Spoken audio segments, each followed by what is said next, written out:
இல்ல, பவுல் 2000 ஆண்டுகளுக்கு முன்பதாக கொலோசு சபைக்கு எழுதுறாரு, விசுவாசிகளே நீங்க கவனிச்சுக்கோங்க, இந்த மாதிரி லௌகீக ஞானம் அப்படி சொல்ல உலக பிரகாரமான ஞானவான்கள் உலகத்தில் நிறைய பேர் எழும்புவாங்க. சோ பிலாசபர்ஸ் சொல்லுவாங்க அவங்கள, தத்துவ மேதாவிகள். சோ தத்துவ மேதாவிகள் சொல்றது எல்லாமே ரைட்டுன்னு நம்பிடாதீங்க. ஏன்னா அவங்களுக்கு அது ரைட்டுன்னு படுறது எல்லாமே அது ரைட் ஆகாது. யாராச்சும் ஒரு ஆளுக்கு அது தப்பா கூட தெரியலாம். இந்த உலகத்துல சாக்ரட்டிஸ், அரிஸ்டாட்டோ, பிளேட்டோ இவங்க எல்லாமே தத்துவ மேதாவிகள், கிரேக்க நாட்டினுடைய தலை சிறந்த மேதாவிகள். இவங்கெல்லாம் காலகாலமா அவங்க அவங்க வாழ்க்கையே தத்துவம் பேசுவதிலேயே அவங்க நாட்களை செலவிட்டாங்க. அதுல PhD வாங்கியிருக்கிறாங்க, பட்டமே வாங்கியிருக்கிறாங்க.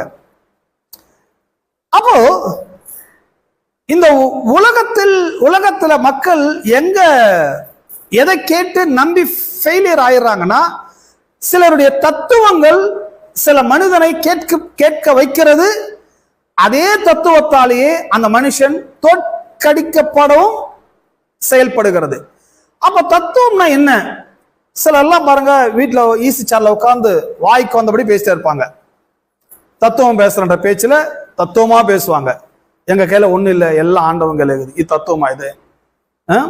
இது கிறிஸ்தவம் சொல்றாங்க, எல்லாருமே சொல்றாங்க, நம்ம கையில ஒண்ணு இல்லை பிரதர், எல்லாம் ஆண்டவங்க இருக்குது, நம்ம கையில இருந்து அப்புறம் என்ன ஆகிறது?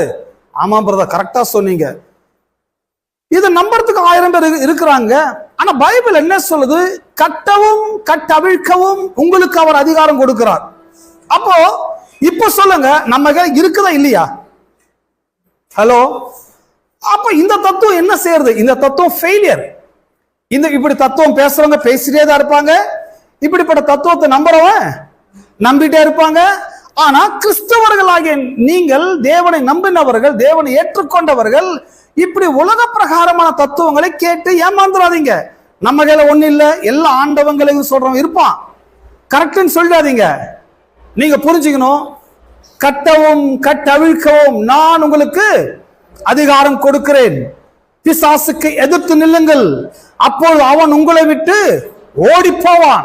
சர்ப்பங்களையும் தேள்களையும் மிதிக்கவும் எடுக்கவும் நான் உங்களுக்கு அதிகாரம் கொடுக்கிறேன். இவ்வளவு அதிகாரத்தை கொடுத்து, இவ்வளவு அதிகாரத்தை பெற்ற விசுவாசிகள், நம்ம கையில ஒண்ணு இல்ல பிரதர், எல்லாம் ஆண்டவங்க பிரதர் அப்படின்னும் போது, அமேன் சிஸ்டர், கரெக்டா சொன்னீங்க, கரெக்டா. அப்போ இந்த தத்துவம் பேசுறவங்க எல்லாமே அவங்க ரொம்ப தத்துவ மேதாவிகள் நினைச்சு பேசுவாங்க. இப்படி பேசி அவங்க மக்களை ஏமா